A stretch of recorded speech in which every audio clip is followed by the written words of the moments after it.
اللہ الرحمن الرحیم۔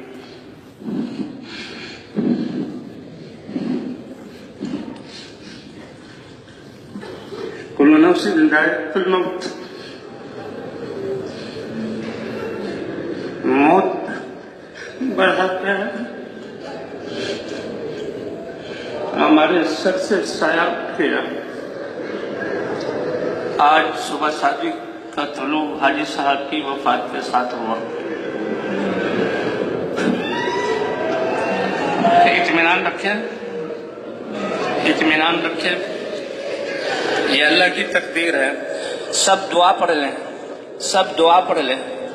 اللہم اجرنی فی مصیبتی ہذہ واخلف لی خیرا منہا، اللہم لا تحرمنا اجرہ ولا تفتنا بعدہ۔ آواز سے رونا نہ ہو، آواز سے رونا نہ ہو۔ اللہم اجرنی فی مصیبتی ہذہ واخلف لی خیرا منہا، اللہم لا تحرمنا اجرہ ولا تفتنا بعدہ۔ اور اس سانحے پر ہم حضرت محمد صلی اللہ علیہ وسلم کے انتقال فرمانے کو سامنے رکھیں تو یہ جو ہے مصیبت ہلکی ہو جائے گی۔ اللہ کی طرف متوجہ رہیں۔ حاجی صاحب نے جو راستہ ہمیں دکھایا، جو محنت دی، اور جس محنت کے لیے حاجی صاحب نے سب کچھ قربان کیا، اللہ ہمیں ان کی اتباع کی توفیق عطا فرمائے، اور اس محنت کے لیے ہمیں سب کچھ لگانے کی توفیق عطا فرمائے۔ مجمع صبر سے کام لیں،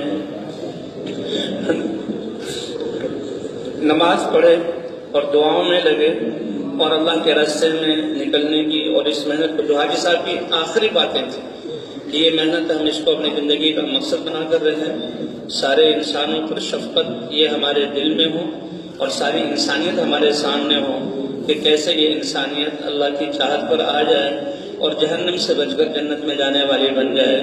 اللہ ہر ایک کا یہ فکر بنا دے۔ تو سارے ساتھی نماز، اعمال اور دعا میں لگے۔ پھر دعا عرض کر دیتا ہوں۔ اللہم اجرنی فی مصیبتی ہذہ واخلف لی خیرا منہا، اللہم لا تحرمنا اجرہ ولا تفتنا بعدہ۔ اور اطمینان رکھیں، جی ہاں، اللہ کی تقدیر سے ہوا ہے، اللہ کی قضا سے ہوا ہے۔ ہم ان کے فراق پر غمگین ہیں، لیکن اے اللہ تیری تقدیر پر ہم راضی ہیں۔ ما شاء اللہ کان، جو اللہ نے چاہا وہ ہوگا، وما لم یشاء لم یکن، جو اللہ نہیں چاہتے وہ ہو نہیں سکتا۔ اللہ تعالیٰ آپ حضرات کو جزائے خیر عطا فرمائے۔ مغرب کی نماز کے بعد ہوگا، نماز جنازہ مغرب کے بعد ہوگی میدان میں، جی ہاں، ظہر کے بعد مجمع وہیں تشریف لے جائیں گے مجمع، اور وہاں صفحے وغیرہ اور ذکر اذکار دعاؤں میں، مغرب کے بعد نماز جنازہ میدان میں انشاءاللہ۔